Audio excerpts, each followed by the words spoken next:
What's up out there? My name is Dr. J. I'm here on the Obrodacious Life to talk to you about a simple thing called who, not how. So let me go ahead and give you the big idea.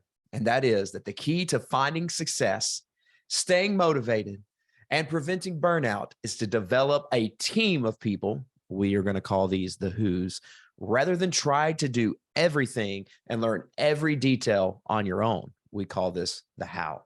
So welcome to today's show. Now, before we get going, would you right now click like or subscribe on whatever platform that you are tuning in with us today? It would be super awesome, super helpful, and help us to continue getting these cool messages out to the world. So for those of you that are just joining in, my name is Dr. J. I'm a co-host on the show. I am a high school coach, actually band director. I own a business outside of this as well. I also obviously run this business, A Brodacious Life, and I am but a co-host. Our other co-host is Chef Jonathan, who is absolutely fantastic. Chef Jonathan is like the man. It's really like, I just love being on the show with that guy. He's totally cool. Chef Jonathan, of course, is a consultant for businesses in the food and beverage industry and does amazing work. You've heard him on some past shows. And if you tune in with us over the week, you'll hear us chime in and talk about things related to lifestyle design together. Lifestyles based on faith, family, freedom, finance, and fun. So, but today you are with me. So let me ask you this question. Let's get right into it. Have you reached the realization that no matter how hard you try, you can't do everything? Is your job asking too much? Is it too demanding?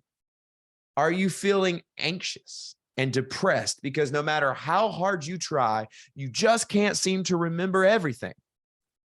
Well, if you answer yes to these questions, you may be suffering from trying to figure out how to do everything rather than by trying to find who can excel at all those things. So let's get right into it. And before we get started, I want to tell you this information was taken from a book that I read, and it's absolutely awesome. And if anything, I hope that you will go read this book when this is over with. Today's episode is just to get you to this book. And the book is by Dan Sullivan and Benjamin Hardy. And the book is called Who, Not How, The Formula to Achieve Bigger Goals Through Accelerating Teamwork. Now, that's a long title. If you go to abrodaciouslife.com/resources, you can see the book right there. Click the link straight to Amazon and go Amazon this book. I mean, it's got the Kindle version. I believe it's probably got the Audible version, like whatever it is, whatever way you consume information, check this book out. So again, we're trying today to help you know how to organize your life, get over things that are too demanding, get over anxiety and depression, especially when you just can't seem to get everything done. So let's get into it. First off, what in the world is a who? If the title of this is who and not how, what in the world is a who? So let's be honest. No matter how much we try, you and me, we just can't be good at everything. Right? Millennial dads, especially, you know what I'm saying? We just can't be good at everything. We simply can't excel at all things in our business, our home, or other endeavors. However, I think we can all agree that God has given us some unique talents and gifts. And this means that the world is full of people who excel in areas that you aren't good at, and areas that I am not good at.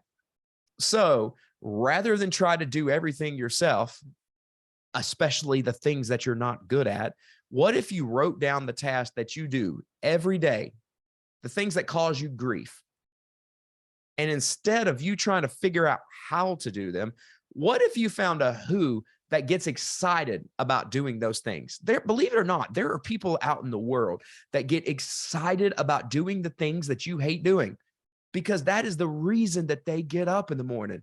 I'm not as good at math as I would like to be, but being a high school teacher, I have met people, high school math teachers, and they wake up every day fired up and excited about math. I cut my grass when I have to, but I have some friends that are in the lawn care business. They are fired up, man. They can tell you all about the grass. Just the thought of laying in the grass gets them going. In other words, there is a who out there that God put on this earth to do those tasks that you hate doing because you're not good at them. And I would argue that in a competitive thing, especially in business, if you are trying to keep up with the people who do it for hours every day, relentlessly, because they love it, 9 times out of 10, you're going to get beat out. So here's what you need to do. Rather than determining how to do things that you don't like doing correctly, why don't you partner with someone who loves doing those things? Now, let's go a little bit deeper. I know you're like, really, that's it? You made a whole podcast on this episode, but check this out. Notice that I just used the word partner. I didn't say take advantage of. I didn't say use. I didn't say abuse. I said partner. So there are some steps moving forward into this idea of who and not how. And many people leave off the first step. So I'm going to give you the first step because you can't leave it off.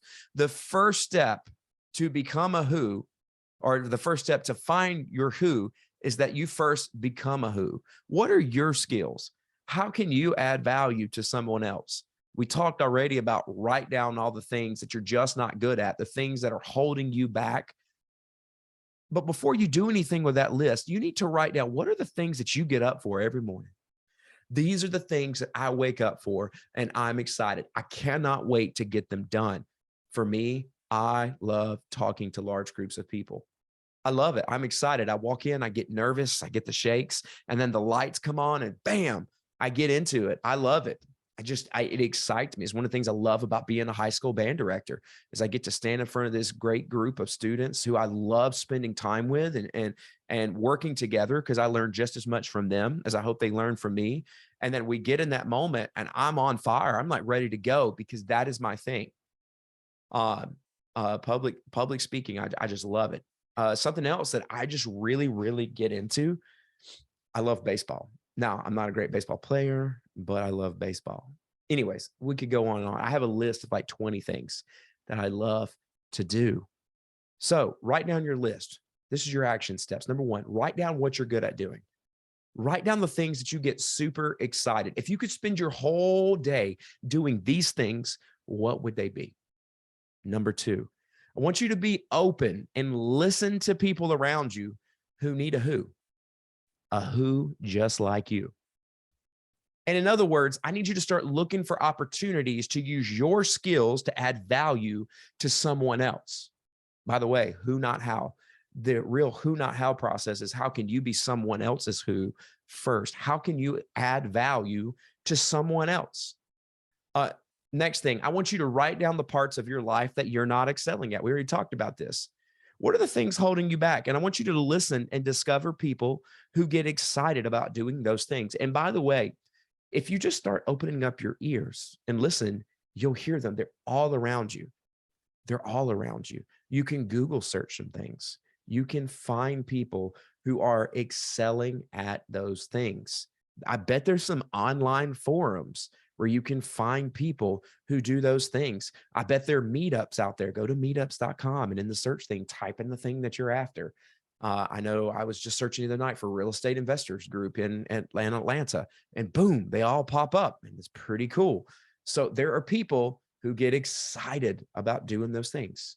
And then number 4, and this is the secret sauce, is that when you can add value to a person by solving their problem, and then they can return the favor. Notice you helped them first, but notice they can return the favor by helping you with yours. In other words, you can be a who and perhaps earn a who. So key principle, key takeaway. Number 1, you want to add value to other people. So let's go a step further. What if I can't afford to pay someone to be my who? All right, because sometimes we all need advice, and sometimes there's somebody out there that's got that advice. And by the way, people are worth what you pay for them. If you want a coach, it's okay to get a free coach. Sometimes we all have to start with. But man, if somebody is a multimillionaire and you're trying to become a millionaire, their time is valuable. In fact, their time is worth thousands of dollars. You taking them to get some Starbucks, or you buying their dinner, or if they've got a course where a successful person has figured out how to be whatever it is that you're trying to be, pay for the course. I know I've got a friend. I've been trying to map out my future goals and stuff. And I got a friend that not only mapped his goals, but he and his wife achieved their goals. And I'm like, yeah, I'll pay for your course. I got added some tremendous value from that. It was absolutely fantastic. I want to close some real estate deals this year that I haven't closed yet.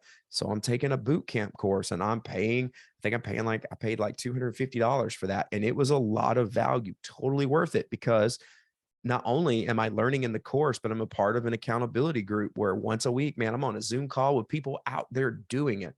And I am learning tons. So I would argue that there are times that you cannot afford.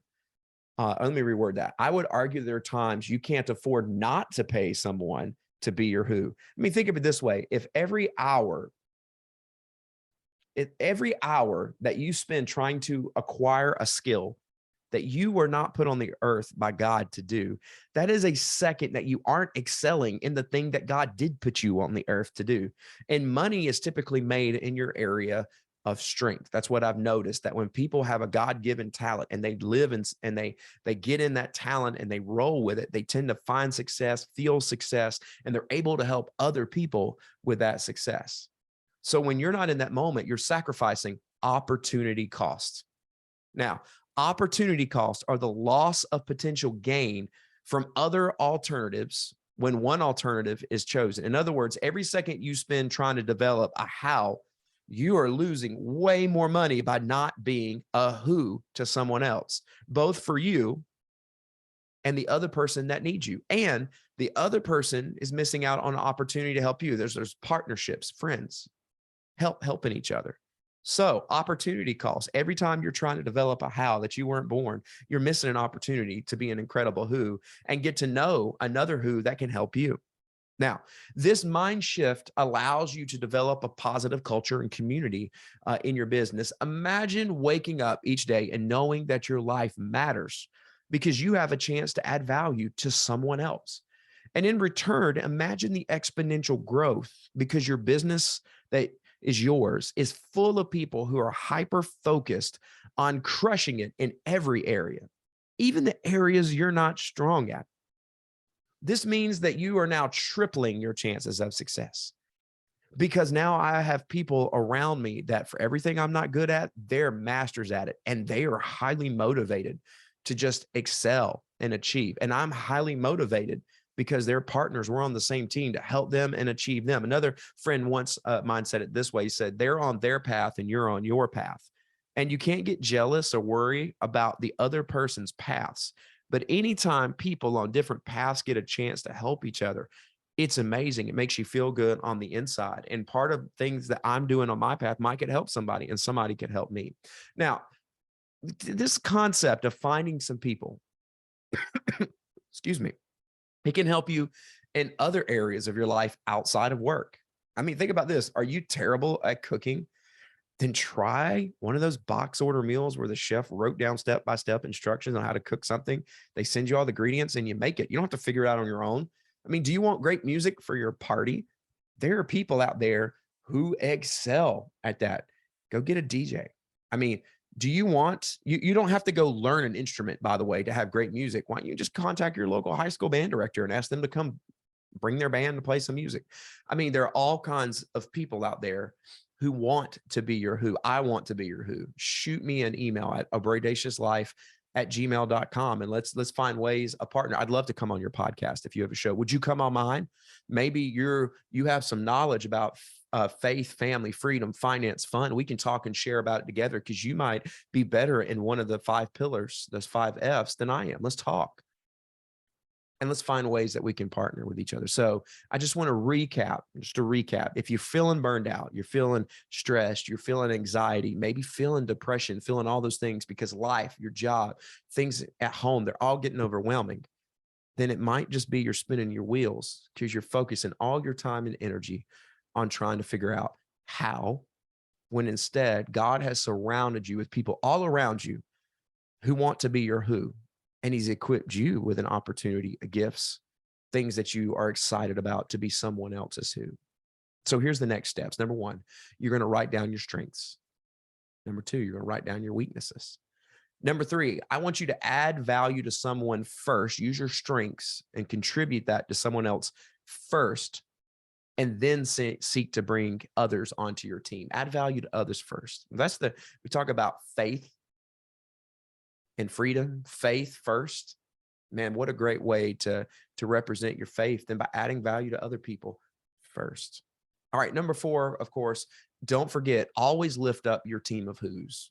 Let them know how much you love them. When you get people around you that have helped you, have contributed to your business, have made you a stronger man, woman of faith, they've helped you accomplish whatever it is you're trying to accomplish, man, give them the credit, praise them, tell them how excited you are, and not from a sense of being fake, because you genuinely mean it, because you know that you're a better person. You're better at that thing because they were there. Now, this is what you really, really need to do. All right. I want you to go to our website at brodaciouslife.com/resources, or just go to brodaciouslife.com and click on resources. Go read the book, Who Not How, The Formula to Achieve Bigger Goals Through Accelerating Teamwork by Dan Sullivan and Benjamin Hardy. It will change your life because it goes even deeper than that. In the book, I use the Kindle version, comes with all kinds of additional free resources that are absolutely amazing. And of course, follow us on Instagram, like and subscribe on YouTube. Join in the conversation when you can. We're on all podcast players. Check us out on the website. And we would love for you to download our free resource journal. If you just go to brodaciouslife.com and join our newsletter, we will send you the PDF journal. It's like 6 months of journal for free. We just want to give it to you. That's our way of taking one of our gifts, which was creating this print, and just giving it to you. Oh, and like we talked about today, we want absolutely nothing in return. Thank you so much for being a part of the Brodacious Life, this journey that we're on together. Be back. Chef will be back on. Everybody loves the chef because everybody loves the guy that cooks way better than the guy that teaches music. So the big guy will be back with us the next time. Thank you for sharing and chilling with me today. And that is all that I got for now. Peace out, family.